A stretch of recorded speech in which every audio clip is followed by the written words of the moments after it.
తలదించుకోవాల్సింది నువ్వు కదమ్మా, మేము. ఎందుకంటే మేమే కదా నీ విషయంలో తప్పు చేశాం. ఫ్రెండ్లీ పేరెంట్స్ పిల్లలు ఏం చేసినా ఏమీ అన్నారు. సో ఇప్పుడు ఏమైంది? తల్లిదండ్రులు ఇచ్చిన ఫ్రీడమ్ని ఇలా పాడవడం కోసం వాడేసి ఫ్యామిలీ గౌరవాన్ని రోడ్డు మీదకు లాగేసే పరిస్థితికి తెచ్చావు. తమ్ముడు,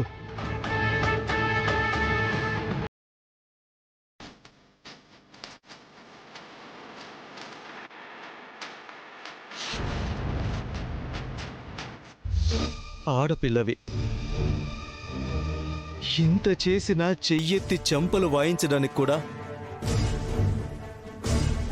చేతులు రాని తండ్రిని.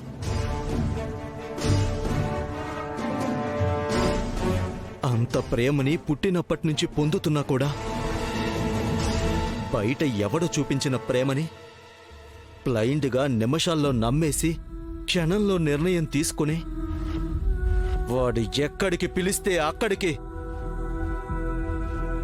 అలా ఎలా వెళ్ళావమ్మా? ఛీ!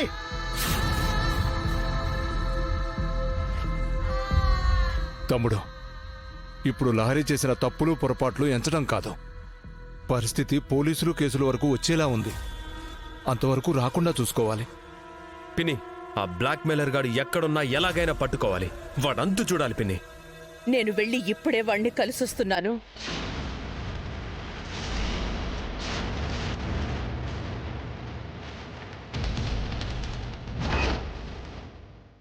సార్, ఏంటి పిన్ని నువ్వనేది?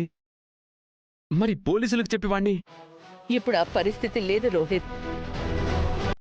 పరిస్థితి లేకపోవడం ఏంటానందా? వాడి దగ్గర ఉన్న ఎవిడెన్స్ బయట పెడితే ముందుగా అరెస్ట్ అయ్యేది మన లహరినే.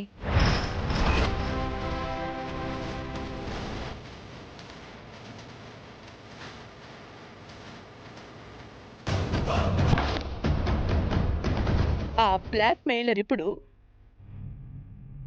లహరి ఎవిడెన్స్లని అడ్డు పెట్టుకుని వాడి డిమాండ్స్కి మనల్ని ఒప్పుకోమనంటున్నాడు. ఏంటమ్మా డిమాండు? దర్శన్తో శరణ్యకి విడాకులు ఇప్పించాలంట.